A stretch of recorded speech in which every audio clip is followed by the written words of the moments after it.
Hi, this is Dr. Bates again, and I'm here with Dr. LaBianca from Andrews University. He is the professor of anthropology in the behavioral sciences department.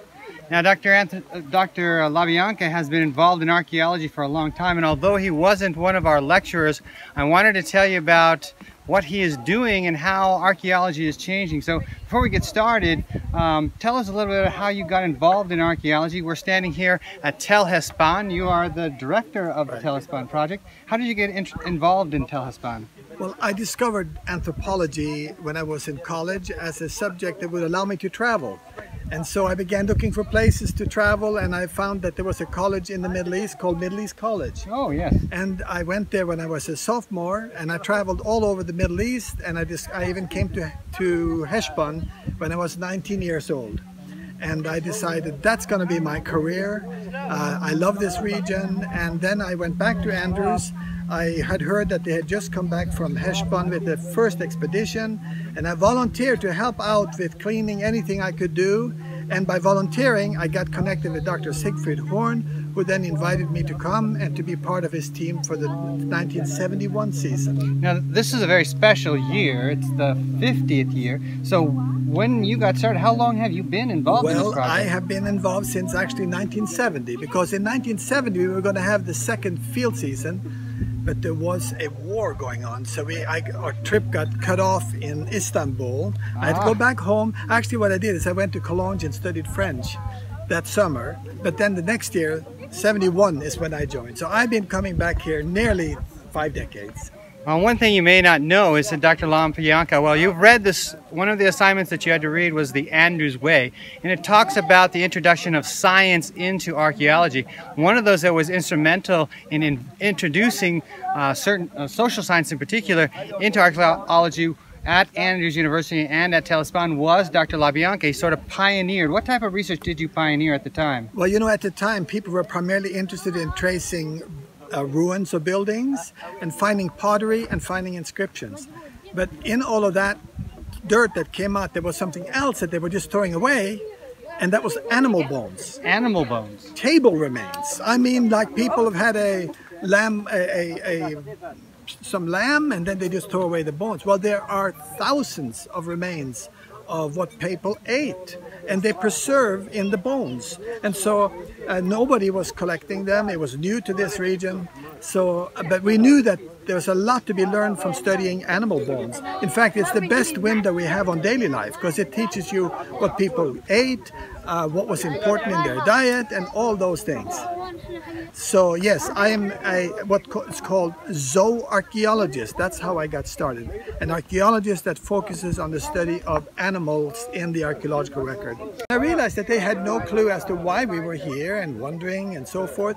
And in fact, we discovered that every time that we left the place, nobody took care of it.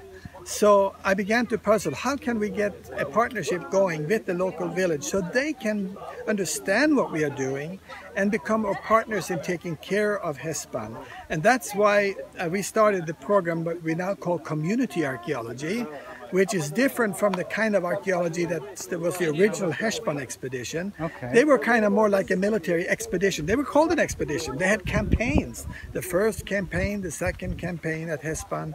Now we have changed that whole idea that we just come and leave like an army. Instead, we are embedding ourselves in the community, making friends, and we come and go, but they are our partners in maintaining the site.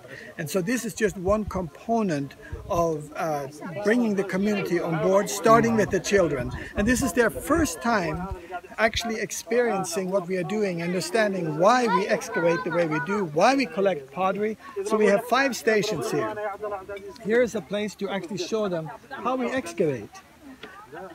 And you see here, these little kids are just learning to excavate for the first time. And now they see, now they're carrying a gufa, and it's going to go to the sift over here. And so in the sift, they learn how to separate bones and pottery. I have a piece of pottery right here that could come up. And so they're looking for, and they'll be sorting it into different parts. They're learning how that works, what we are sorting for. And so we are having young teenagers teach these young children. These are children from Hisban learning from older children from Hisban with some adult supervision. And over here,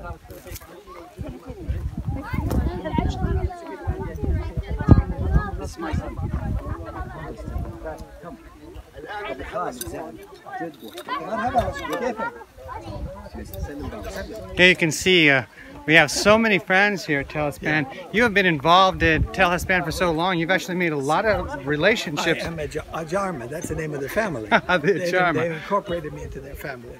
Now here they're learning how to restore a wall. So they're mixing cement, and they will be restoring this wall, because that's part of what we do. We consolidate things. So now they're doing mixing right here, and they'll be helping to put cement in the wall. And this is my partner in this work, Elena Ronza. She's a architectural archaeologist, and she is helping now with this particular side of it. And down there we do teach about the documentation and how to write things. So you can see here at Tall Hisban there's so much going on that involves the community. How did this get started, this community archaeology, and why did it get started? Well, it got started as a way to enlist the community as partners in taking care of the place. So we are, instead of it just being a big old site that's fenced off and for the community to stay outside, we are inviting them in and saying, you are part owners of this place. This is a park. To me, an archaeological site should be kind of thought of as a botanical garden. If you have a beautiful garden that you planted, you need to come after it, you water it, you care for it. Well, we don't grow plants here, but we expose beautiful buildings and walls. And if we don't take care of those walls on a monthly and yearly basis, they collapse and they fall apart and they wither, and the place becomes just like a botanical garden that's not tended. Yeah, with a lot of weeds for the goats. That's exactly right. So we're trying to turn this from being a wild pasture, which it was in the past, into a beautiful archaeological park, just like a botanical garden. Well, thank you, Dr. LaBianca. I appreciate you spending a little time with us here in this very exciting community archaeology project here at Tall Hisban in Jordan. And I'm going to get out of the way because I have another group coming in, and they want to learn all of the things about archaeology that they see every day, because they are kids from the village and they wonder what are all of these Americans doing up on the site right here in their own backyards. Well, we'll get back to you later. Have a very good day. Don't forget to read your assignments, and we will see you back in Andrews University.